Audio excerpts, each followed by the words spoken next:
Ya, terima kasih atas kesempatan yang telah diberikan.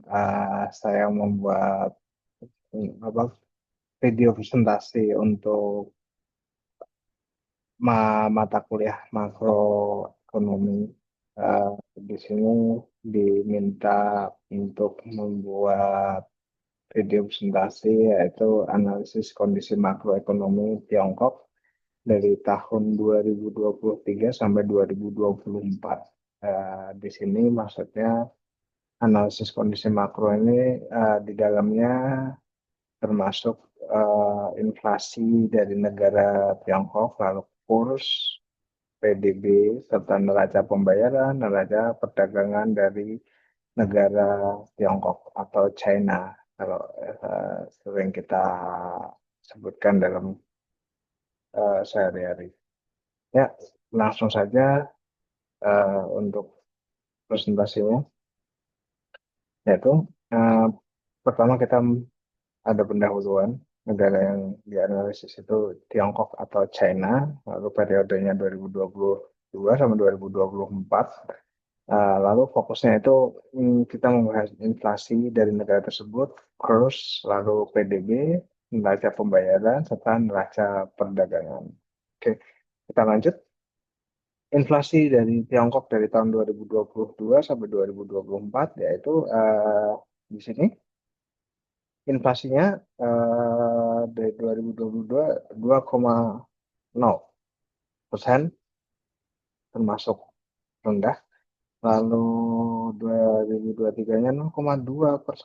Sangat rendah. Lalu turun drastis, turun sekitar 1,8%. Lalu di tahun 2024 0,4% inflasinya. Lalu trennya itu disebabkan penurunan inflasi. Lalu malah menunjukkan potensinya deflasi. Di sini saya mengambil sumber informasinya dari Trading Economics. Ya, itu Trading Economics itu berisi sangat lengkap ya. Nanti bisa dikunjungi untuk bisa lebih lanjut. Lalu di lanjut di cross yuan-nya atau yang sering kita sebut CNY ya dalam bahasa saya tahunya dalam trading biasanya CNY itu cross yuan Cina terhadap dolar AS gitu. Di 2022 sampai 2024 yaitu kurs yuannya 6,73 CNY per USD, lalu dalam USD ya $1 maksudnya. Lalu 2023 7,08 CNY per US dollar, lalu 2024 7,2 CNY per US dollar. Lalu trennya itu terjadi pelemahan yuan terhadap dolar Amerika Serikat.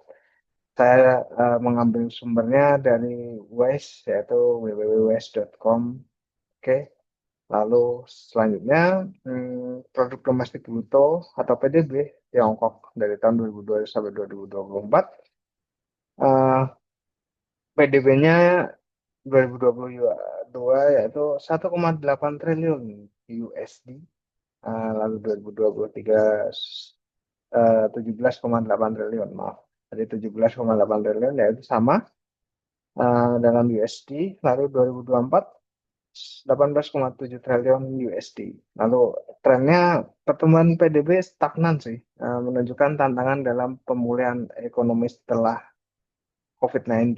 Oke, saya mengambil data tersebut dari sumbernya yaitu World Bank. Nah, oke, lalu selanjutnya neraca pembayaran Tiongkok dari 2022 sampai 2024.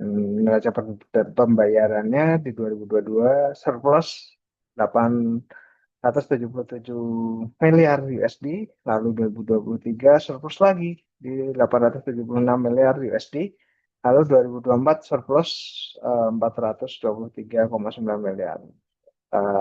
Turun ya dari 2023 ke 2024 pastinya. Turun setengah. Uh, Trennya yaitu mengalami penurunan surplus mencerminkan penurunan arus masuk modal dan perdagangan. Saya sendiri mengambil sumbernya dari www.safe.gov.cn. Oke.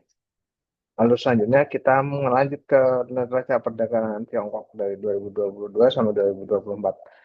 Dari 2022 ini neraca perdagangannya tumbuh ya, peningkatan surplus dari 876 di 2022, di surplus USD di 877, naik ya naik 1 miliar, lalu surplus di 2024 1 triliun.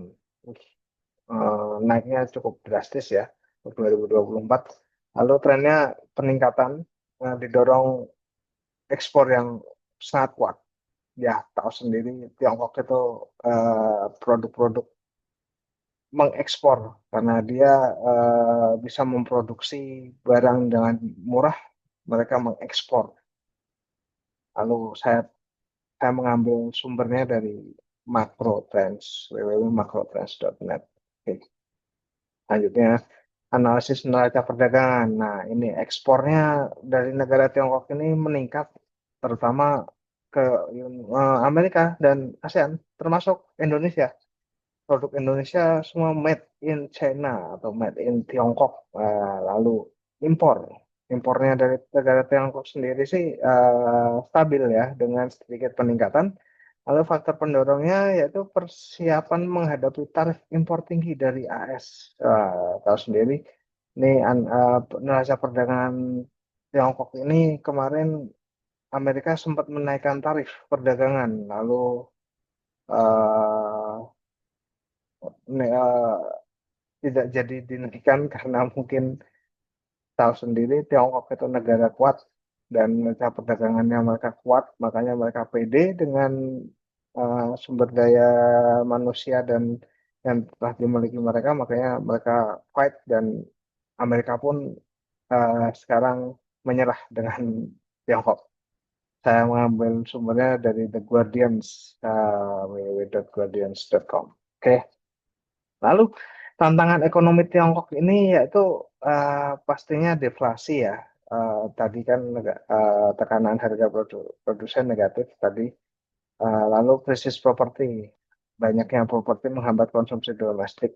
Betul. Lalu pengangguran pemuda termasuk tinggi mencapai 16,9% pada Februari 2025. Ya tahu sendiri, memang Tiongkok itu memiliki hmm, negara paling banyak penduduknya di dunia. Makanya tingkat pengangguran pemudanya cukup tinggi, 16,9%.